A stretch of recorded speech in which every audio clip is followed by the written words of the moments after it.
There has never been a character more hated in the history of television than Meg Griffin. Shut up, Meg. Her sole purpose in Family Guy is to be everyone's punching bag. Is somebody downstairs?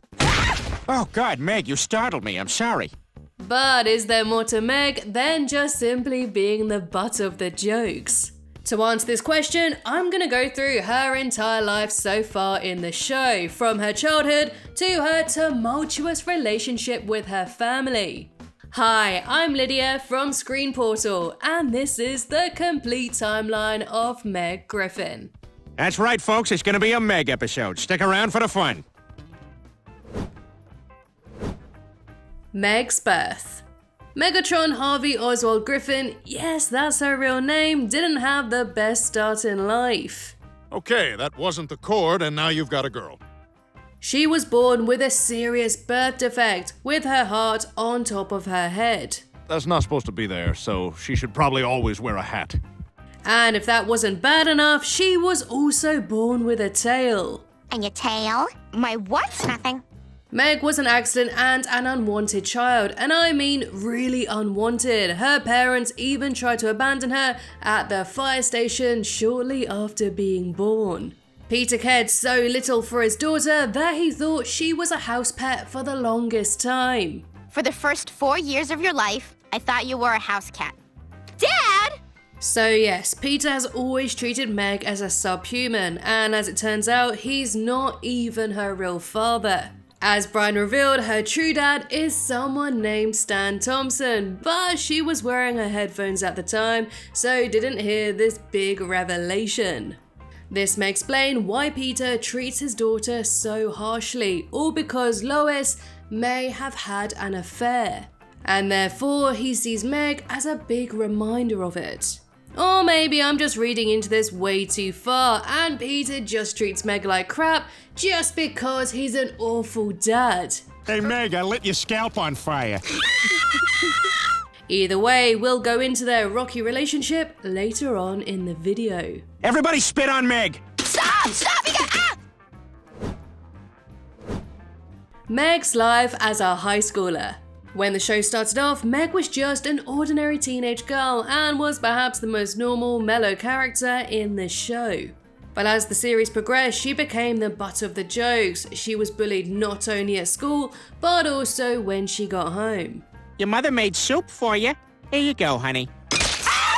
Hell, even her stuffed animals don't want anything to do with her, with all of them coming alive and escaping at the first opportunity. Meg's appearance often takes a bashing, being called ugly on multiple occasions. The sight of her is so repulsive, a shop assistant once burned herself alive.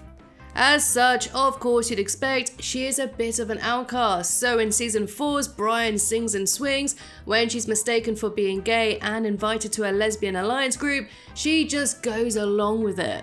I'm not a lesbian. I'm a super huge mega lesbian. She tries to fit in by pretending to be something she's not, all in order to have at least one friend. She changes everything about herself, including her look, all in order to fit in. But knowing she can't go on pretending forever, she eventually came clean. For the first time in my life, I felt like I belonged, and I wanted it to be true. All Meg wants in life is a sense of belonging. Feeling lonely, she found solace in religion. I'm talking about God, Mom. I've been reborn. After watching the religion channel, she became a born-again Christian and turned into a religious fanatic. So much so, she began pushing her beliefs onto others, particularly onto Brian, who is an atheist, and she even partook in book burnings, torching books about science and evolution. But Brian, ever the voice of reason, at least in the early seasons anyway, before he turned into a pretentious douche, tells Meg that if there was just a God, he wouldn't have given her awful parents, or a smoking hot mom like Lois, and have her turn out looking like Peter. You're right, Brian. You're right. Realizing this horrible truth, Meg gives up her new faith. As an outcast who is routinely treated with disdain, it's no wonder that Meg has some issues. For example, her first boyfriend was a dead body. You're so good with animals. Yeah, she finds love in all the wrong places, like prison. Meg began a relationship with an imprisoned inmate when he escaped one day and hid in her house. But when she's found out of hiding the fugitive, she is sentenced to prison herself. When she's released 3 months later, Meg returned a different person. She became hardened and got a tough new look and attitude. Although before she was pushed around and teased, this new Meg stood up for herself. And when the popular kids teased her at school, she beat the crap out of them too. Instead of bullying her like they used to, everyone now lived in fear of Meg. Fatso, punch your baby in the face. I did good, Meg. Shut up. Her behavior gets worse and worse, like when she ambushes Brian in his car and threatens him to drive to Mort's pharmacy so she can rob his store. But once again, Brian steps in to show that she is better than this. He shows her the article that he wrote for her in People magazine, that she's far sweeter and kinder than the typical American girl. Thanks for reminding me who I really am. Meg just can't seem to get a break, and nothing ever goes right for her. In this parody of Liam Neeson's Taken, Meg is kidnapped when she spends a semester in Paris. When she calls her dad to tell him that she arrived safely, kidnappers break into her apartment and abduct her friend.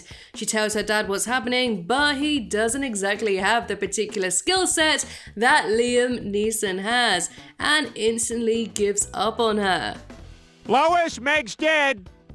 So it's up to Brian and Stewie to go and save her, so they travel to Paris to track her down and rescue her.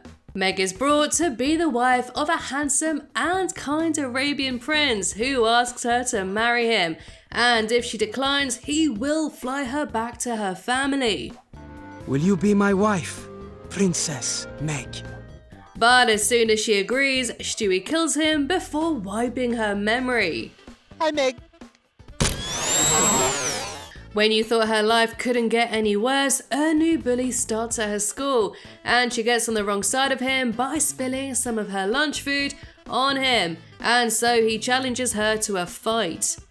I will destroy you. While crying at school, she bumps into her neighbor Quagmire, who has a base of operations set up in the girls' bathroom stall. Quagmire tells her that he was once bullied too and offers to train her.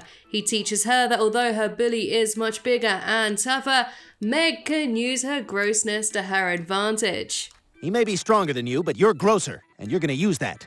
On the day of the fight, Meg gets her ass kicked, but she remembers what Quagmire taught her, and so starts to use her inherent grossness to defeat him.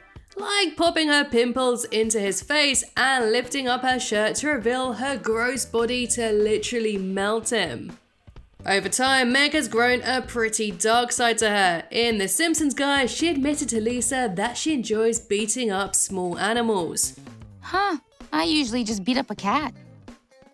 As we all know, this is a very common trait amongst many serial killers, and like many of those murderers, she soon upgraded from killing cats to killing humans. So much so that Meg's favourite pastime is wearing a wedding dress and killing people. What a day. I feel this is her way of lashing out at the world that has been so cruel to her. In the episode And Then There's Fraud, Meg is fitted with an ankle bracelet and isn't allowed to leave the house on her own. I wasn't gonna do anything. Look, it's just a few months. At the end of the episode, she cut off her own foot and escaped the house, where she was pursued by police. So whatever she did must have been pretty bad. Her relationship with her parents. I don't think it's hyperbolic to say that Peter and Lois are pretty much the worst parents on TV. Shut up, Meg. They have done some pretty awful things to their daughter throughout the years, and I mean a lot of awful things. Get out of this house. I said no! So many in fact that I asked YouTuber LS Mark to help me break down this dysfunctional relationship. Mark has recently dropped a video on his channel where he ranked every single Family Guy episode ever. So I feel Mark is pretty much the Family Guy encyclopedia at this point. So let's talk about the mess that is Meg and her parents' relationship, shall we? Meg's obviously the black sheep of the family, and when they're not ridiculing her or wiping boogers on her hat, Peter and Lois forget she even exists, or at least try to. When Meg asks her parents to throw a birthday party for her, they didn't even know how old she was. I'm gonna be 17, you jerks! She's the jerk. They treat her like trash. Hell, Lois even packs her trash for school dinner, garnished with a tormenting picture of herself with a succulent turkey leg. I can go on and on. So I will. She makes a point of washing Stewie's diapers and Meg's clothes together, and made out with Meg's boyfriend too. Basically, she saw how well Meg's new boyfriend was treating her, called the doctor to make sure there was nothing wrong with him, He seems to be completely normal. and was so shocked that no one seen would ever be attracted to her stinky little Meg. When Meg's boy compliments Lois, she flirted with the boy, and before long, she threw herself at him, ending with Meg walking in on them before the horror could continue. So, Mummy Dearest is proving to be quite awful, with a hint of sexual sadism thrown in too. And if you thought that was bad, well, all hail Peter Griffin, the guy who farts on her to pass time. Dad! He once sold her into slavery to pay off his debt to the Goldman family, admitted that if he could only save 2 of his kids, he would leave Meg. He even has one wish from Lord Almighty himself. He could have had anything he wanted, and he wishes to erase Meg from existence. Don't look at her. It's okay. Just go with it. It'll all be over in a second.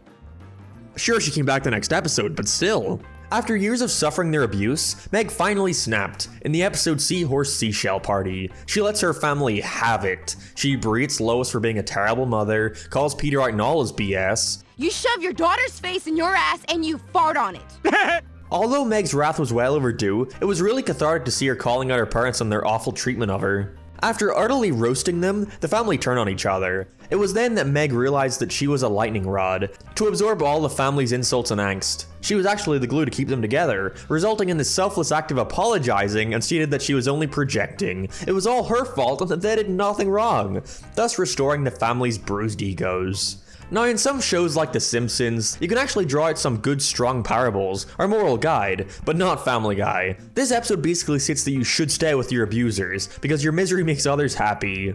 But no one's claiming that this should be taken seriously. Honestly, I could go on forever talking about all the terrible things the Griffins have done to Meg, but after making a 5-hour video on Family Guy myself, I have no desire to ever talk about the show ever again. If you want to see how I ranked every episode of Family Guy, then you'll find it in the description of this video. Thanks for having me, Lydia. Before we move on to Meg's failed relationships, it would mean a lot to me if you like this video and subscribe to the channel. It's a very small thing, but it basically lets YouTube know that you like my videos, and they in turn show it to more people, which means I can keep making more timeline videos for you. So thank you so much, and let's get on with the video. Romantic relationships. Meg hasn't had the best luck with dating, to say the very least. The poor girl just can't catch a break. When they're not breaking out of jail or making out with her mom, then they are, well, dead. So it's not an understatement to say that Meg is pretty unlucky in love. The only guy at school who has showed any interest in Meg is Neil Goldman, but she has zero interest in him. However, when Neil's father Mort called on Peter to pay his $34,000 debt, he settled it by giving them his daughter. Are you out of your mind? Meg is naturally appalled at this, but she's even more shocked to learn that he already has a girlfriend. This makes Meg insanely jealous, and she voluntarily signs the contract herself, but the Goldmans quickly put her to work as a slave plowing a field in their front yard. Absolutely miserable, she is relieved to find out that there is a clause in the contract stating that there is a null and void if Neil cheats on her. So Lois dresses up as Mystique and seduces him, causing him to tear up the contract. As the most hated girl in school, it came as no surprise that no one asked her to prom. She is devastated, but luckily Brian took some pity on her and offered to be her date for the prom. To get through the night, Brian sneaks in his flask and gets a bit tipsy. He stands up to Meg's bully and pays her a rare compliment. You don't deserve all the crap you get, Meg. You know that? And then the two of them proceed to make out. Meg is not used to anyone being nice to her and takes any sort of affection straight to the heart. As such, Meg is now in love with Brian, but the pooch, who was obviously not interested, tried to let her down very gently, but Meg just doesn't accept it. You do love me, Brian. She became so obsessed with Brian that she even wore his dog collar and cooked him a pie with her own hair inside it. Do you feel me inside of you? Taking her obsession even further, she knocks Brian out and ties him up. But before she can do anything else, the police burst in to stop it. Lois tries to explain to Meg that she is only confused and that she doesn't really love Brian. But it's Quagmire of all people who sets her down and gives her some life advice. Thanks, Mr. Quagmire. Oh, you don't have to thank me. Now get on out of here, you little scamp. But do not be fooled into thinking that Brian is the only one Meg had an unhealthy crush on.